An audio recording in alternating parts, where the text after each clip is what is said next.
Pernah nggak sih ngerasa kayak ada perang di dalam diri sendiri? Di satu sisi kita tahu apa yang benar, tapi di sisi lain rasanya pengen banget ngelakuin hal yang sebaliknya. Nah, hari ini kita bakal ngebahas sebuah konsep yang keren banget namanya ilmu kebenaran. Anggap aja ini semacam kurikulum atau peta deh buat ngertiin diri kita lebih dalam dan nemuin kedamaian sejati. Yuk kita mulai perjalanannya. Oke, biar kita gampang ngikutinnya, pembahasannya kita bagi jadi 4 bagian ya. Pertama, kita lihat dulu nih akar masalahnya itu apa sih konflik batin yang sering banget kita rasain.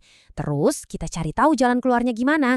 Habis itu, kita intip kurikulum belajarnya tuh kayak gimana. Dan yang terakhir, kita bakal lihat tujuan utamanya apa sih dari semua ini, yaitu tadi, kedamaian yang sejati. Oke, kita mulai dari yang pertama, konflik batin manusia. Ini nih soal perang batin yang kayaknya semua orang pernah deh ngalamin.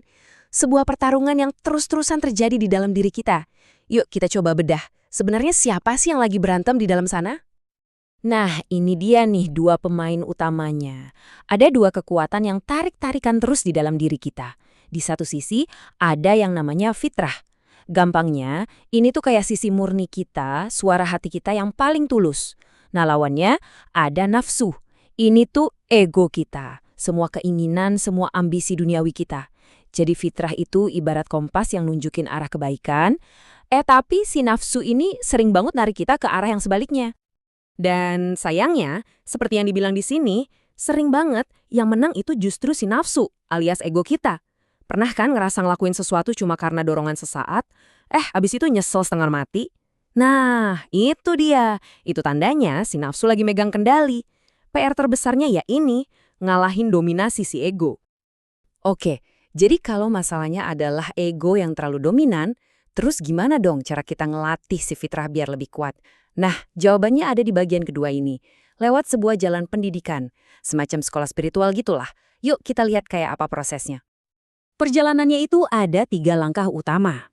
Pertama, pemisahan. Ini maksudnya kita belajar untuk sadar dan ngelepasin diri dari cengkraman ego. Kedua, pendidikan. Di sini kita mulai aktif ngelatih dan numbuhin si fitrah alias suara hati kita. Nah tujuannya apa? Ya buat nyampe ke langkah ketiga, pengendalian. Di titik ini fitrah kita udah cukup kuat buat jadi bos dan ngendaliin dorongan si nafsu. Dan yang menarik, ternyata kita nggak sendirian loh di perjalanan ini. Konsep ini ngenalin kita sama yang namanya malaikat mukarrobin. Anggap aja mereka ini semacam guru atau mentor spiritual kita. Mereka lah yang jadi dosen di sekolah kehidupan ini, yang ngebantuin kita biar nggak salah jalan. Oke, kita udah tahu masalahnya apa, jalan keluarnya lewat pendidikan. Nah, sekarang pertanyaannya, apa sih isi kurikulumnya? Apa sih yang sebenarnya dipelajarin? Yuk kita masuk ke bagian ketiga buat ngintip lebih dalam apa itu ilmu kebenaran. Nah, ini ada pembedaan yang penting banget. Ada yang namanya ilmu kebenaran dan ilmu kebaikan. Ilmu kebenaran itu sifatnya universal. Buat semua manusia, nggak ngelihat siapa-siapa, nggak ada tuh kultus individu atau bikin kelompok-kelompok. Beda sama ilmu kebaikan, yang biasanya kita lihat itu nyari pengikut. Bisa jadi ngidolain tokoh tertentu, terus bikin aturan-aturan buat kelompoknya. Intinya, ilmu kebenaran itu fokus ke prinsip universal, bukan aturan main sebuah grup. Jadi, siapa aja sih yang bisa belajar ilmu ini? Jawabannya, semua orang, bener-bener semua. Nggak peduli kamu orang beragama atau bukan, nggak mandang latar belakang apapun. Dan yang lebih gila lagi, ini bukan cuma buat yang masih hidup, tapi juga buat mereka yang udah meninggal dunia. Ini konsep yang bener-bener melampaui segala batasan, buat setiap jiwa. Oke, setelah ngelewatin semua proses tadi, tujuannya apa sih? Hasil akhirnya gimana? Nah, kita masuk nih ke bagian terakhir buat ngeliat wisuda dari kurikulum spiritual ini tuh kayak gimana rasanya. Dan ternyata ada standar kelulusannya loh, angkanya 75%. Maksudnya gimana? Artinya, kita dianggap lulus kalau minimal 75% tindakan kita itu sumbernya dari fitrah atau suara hati kita.